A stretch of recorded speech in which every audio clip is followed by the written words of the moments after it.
Aides and staffers in the White House have been having a rather difficult time controlling Donald Trump.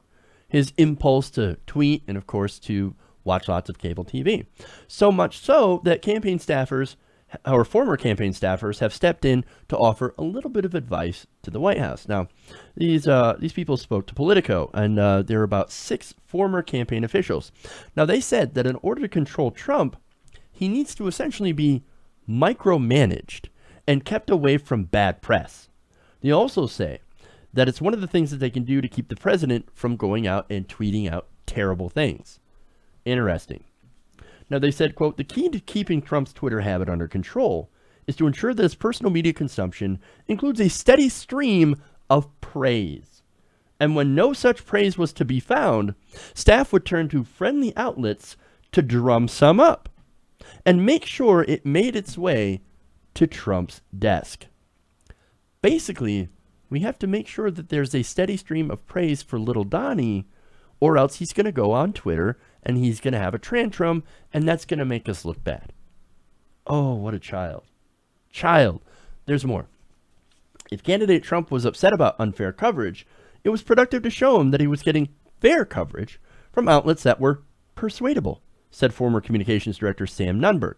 The same media that our base digests and prefers is going to be the base of his support.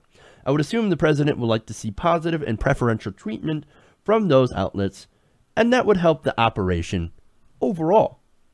So what outlets do they actually mean? Well, a former senior campaign official said Nunberg's and his successor, former communications director Jason Miller, were particularly skilled at using alternative media like Breitbart, Washington Examiner, InfoWars, and the Daily Caller to show Trump positive coverage. So that's what they're saying. Hey, during the campaign, we made sure that we planted stories in these different media outlets that are friendly towards you, and then we can show them to you later in places like InfoWars. Hey, Donald, check this out. InfoWars just ran a great story on you. Alex Jones, man, he loves you. Oh, what's that headline about lizard people? Don't worry about that. Just ignore that. But what if I want to read about the lizard people? No. Just ignore that. Let me just point out how disastrous it is that our president listens to somebody like Alex Jones. And look, Jones, in a recent article, I don't know if this is true or not, but Jones claims to regularly talk to President Trump on the phone. This is a guy that believes that aliens have aligned with the devil to attack humanity. We are under attack. It is an alien force, not of this world. That's what he believes, man. It's an alien. It's not human intelligence. It's not. It can't be. It can't be. It's the aliens, and it's also... It's the devil, okay? It's the devil. It's the devil. So this is a guy that Donald Trump listens to. Ugh.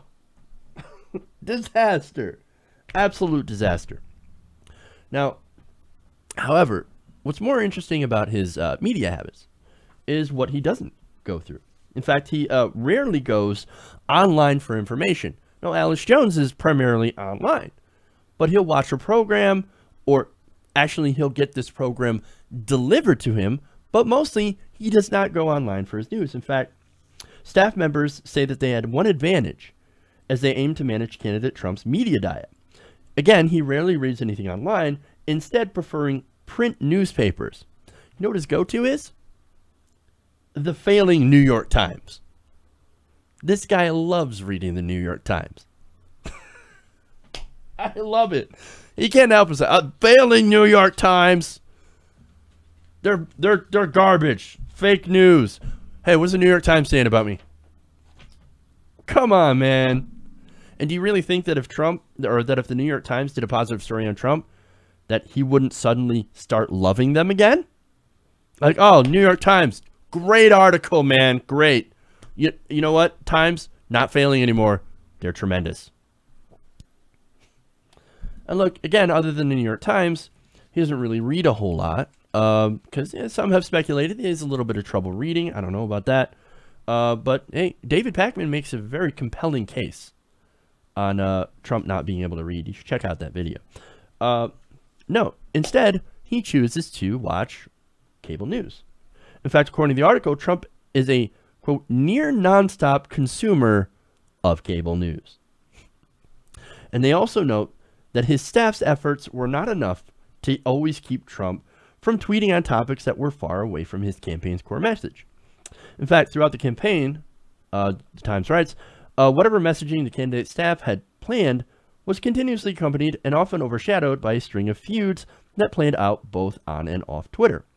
But his team ultimately believed that his strategies would keep Trump from taking to his preferred social media outlet to escalate his personal and political conflicts. Now, again, they spoke of a strategy, right? What strategy? I mentioned it earlier, planting stories in supposed friendly media.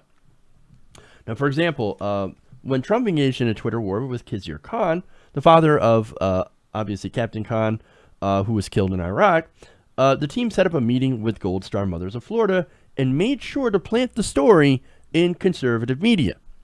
Breitbart also wrote stories about Khan's relationship with the Democratic Party.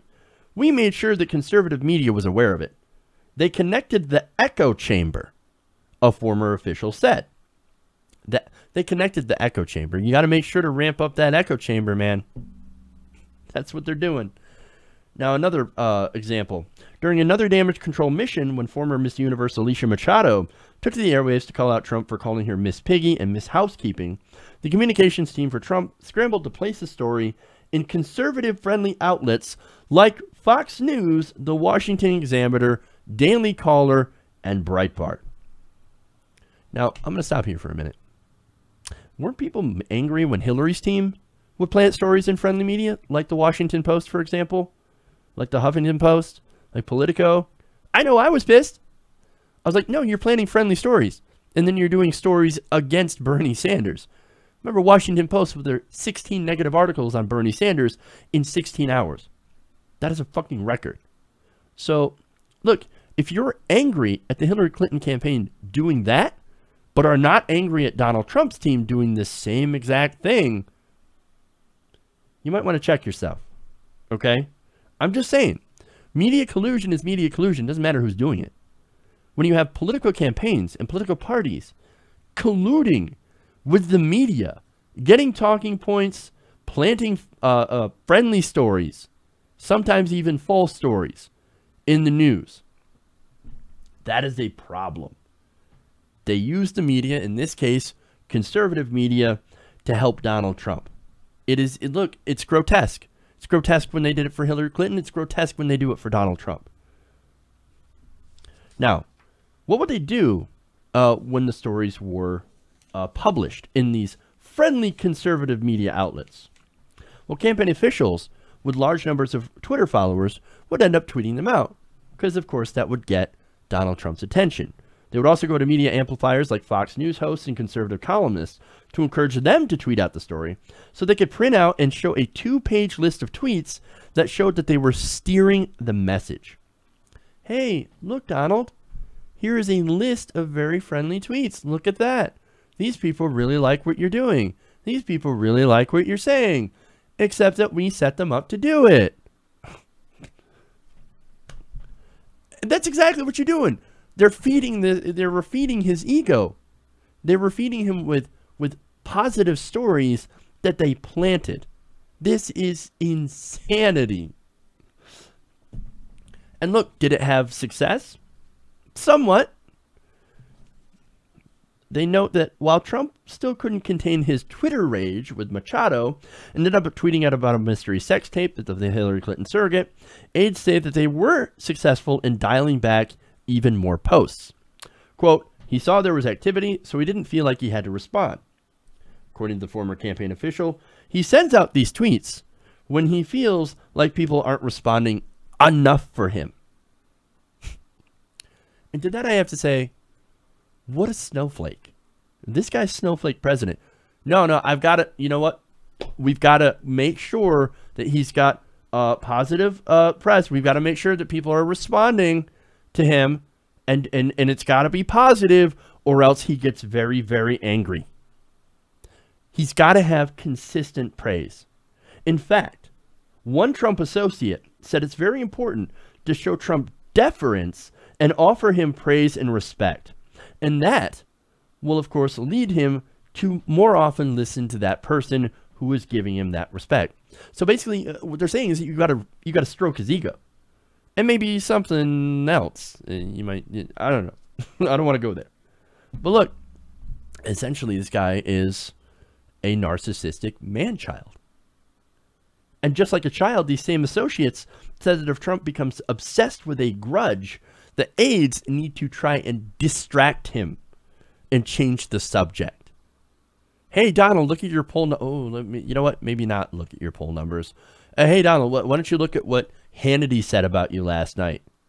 Hey, Hannity said stuff about me? Oh, that's interesting.